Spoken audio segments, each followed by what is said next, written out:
Hello everyone, আজকে বাড়িতে chicken কষা রান্না করেছি, তো তোমাদের সঙ্গে সেটাই শেয়ার করছি। তো দেখো, আমি এখানে আদা, রসুন, পেঁয়াজ, কাঁচা লঙ্কা, টমেটো সব কেটে নিয়েছি, কিছুটা বাটবো আর এখানে কিছুটা রেখেছি টমেটো আর পেঁয়াজ, এটা ভাজবো এবং কিছুটা ম্যারিনেট করব মাংসের সঙ্গে।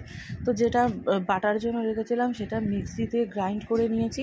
তারপরে মাংসর মধ্যে এই যে পেস্ট করেছি যেটা, সেটা তারপরে দিয়েছি কিছুটা পেঁয়াজ কুচি, তারপর দিয়েছি লঙ্কার গুঁড়ো, হলুদ গুঁড়ো, নুন, তেল, গরম মশলার গুঁড়ো, দুটো তেজপাতা আর পেঁয়াজ বাটা, আদা রসুন বাটা তো দিয়েইছি, টমেটো বাটাও দিয়েছি, দিয়ে ওটা ম্যারিনেট করে রেখেছি। তারপরে কড়াইতে কিছুটা সর্ষের তেলের মধ্যে আজকে একটু অল্প আলু দিয়েছি, কারণ বেশি আলু খাওয়া কারোরই ঠিক না, তাই বরকে বলেছি আজকে একটু কম কম করে খাবে, তবুও কম না, ভালোই হয়েছে, তাও বলছে ওর কম হবে। তো আলুটাকে আমি খুব ভালো মতন করে ভেজে তুলে নিয়ে এবার আরেকটু তেল দিয়ে, মানে একটু বেশি করে তেল দিয়ে তাতে গোটা গরম মশলা আর তেজপাতা ফোড়ন করে দিয়েছি।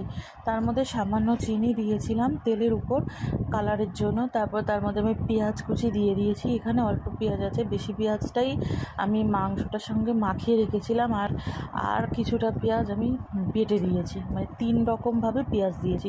তো তারপর আমি এর মধ্যে একটা টমেটো কুচি দিয়ে দিলাম, টমেটো তো বেটেও দিয়েছি এবং কুচিও দিয়েছি। তারপরে টমেটোটা যখন একদম গলে গলে এসছে, তখন আমি এটার মধ্যে ম্যারিনেট করা চিকেনটা দিয়ে দিয়েছি। তো দেখো, ম্যারিনেটেই এতটা সুন্দর কালার এসছে, রান্না করলে তো আরও ভালো হবে।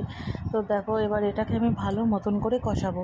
তো কষাতে কষাতে যখন না তেল ছাড়বে না ততক্ষণ ধরে ঢাকনা চাপা দিয়ে বারবার করে কষাবো। তো ঢাকনা চাপা দিয়েছিলাম, তো মশলা থেকে হালকা মতো জল ছেড়েছে, তো এটা স্বাভাবিক ব্যাপার, মুরগির মাংস থেকে তো জল ছাড়বেই। তো তারপর আমি আবার একটু নাড়াচাড়া করে দিচ্ছি যাতে নিচ থেকে না পুড়ে যায়, যদিও পোড়ার সম্ভাবনা নেই কারণ আমি কন্টিনিউ দাঁড়িয়েছিলাম। তো তারপরে দেখো মশলা থেকে কতটা তেল বেরিয়ে গেছে, তাও আমি এখনও কষানো হয়নি, ভালো মতন করে কষাচ্ছি। আর আজকে মুরগির মাংসটার একদমই ঝোল বানাবো না, একদম পুরো কষা কষা বানাবো, পুরো তেল কষা যাকে বলে। তো মশলাটা থেকে তেল পুরোপুরি ছেড়ে যাওয়ার পর একটা গন্ধরাজ লেবু উপর থেকে আমি রসটা পুরো দিয়ে দিলাম। তো এটাতে টেস্টটা খুব ভালো হয় খেতে, আর একটা লেবু ফ্লেভার আসবে মাংসটার মধ্যে থেকে। তো তারপরে যখন একদম ভালো মতন কষানো হয়ে গেছে, তখন ভেজে রাখা আলুগুলো দিয়ে দিয়েছি, এবং আলুগুলো দিয়ে আমি ভালো মতন করে এটাকে আরেকটু কষিয়ে নেব, কারণ আলুটা যাতে সিদ্ধ হয়ে যায় আর আলুর মধ্যে যাতে মশলাগুলো ভালো মতন ঢুকে যায়। তো যখন ভালো মতন করে কষানো হয়ে গেল, তো দেখো আলুগুলো দিয়ে ভালো মতন করে কষানো হয়ে গেল, তখন আমি এটার মধ্যে সামান্য পরিমাণ গরম জল দিয়েছি। গরম জলটা দিয়েছি এই জন্যই, মাংস আর আলুটা সিদ্ধ হওয়ার জন্য, কিন্তু আমি গরম জলটাকে পুরোটাই টানিয়ে একদম ফুটিয়ে নেব। তো দেখো জলটা ঠিক এরকম লেভেলে দিয়েছি, দিয়ে ঢাকনা দিয়ে ফুটিয়েছি। তো অনেকক্ষণ পরে আমি এসে দেখলাম যে এখনও জল অনেকটাই আছে, তো জল কমতে এখনও বেশ সময় লাগবে। তো একটু একটু করে আমি শুধু নাড়াচাড়া করে দিচ্ছি, নিচের মাংসগুলোকে উপরে এনে দিচ্ছি যাতে নিচে না লেগে যায়, কারণ লেগে গেলে মাংসগুলোতে পোড়া গন্ধ বেরিয়ে যাবে, সেই জন্য। আর এখনও বেশ অনেকটাই জল আছে, জলটা একটু কমার পর আমি এর মধ্যে গরম মশলার গুঁড়ো আর ঘি দিয়ে দেব।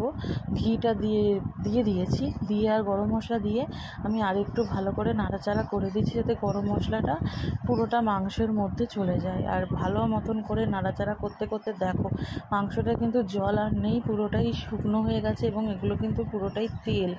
তো ভালো মতন করে নাড়াচাড়া করে নিলে কিন্তু আমার এই মুরগির একদম কষা কষা করে রান্না করা হয়ে যাবে। তো আমরা একদম চিকেন কষা কষা করে হয়ে গেছে। তো দেখো একটু কিন্তু ঝোল নেই, পুরোটাই কিন্তু তেল উপর দিয়ে ভাসছে। তো আমার চিকেন কষা রেডি। তোমাদের যদি আমার রান্নাটা ভালো লাগে, তো তোমরা বাড়িতে এইভাবে রান্না করে খেয়ে দেখো, আশা করি ভালো লাগলে শেয়ার করে দিও। ধন্যবাদ।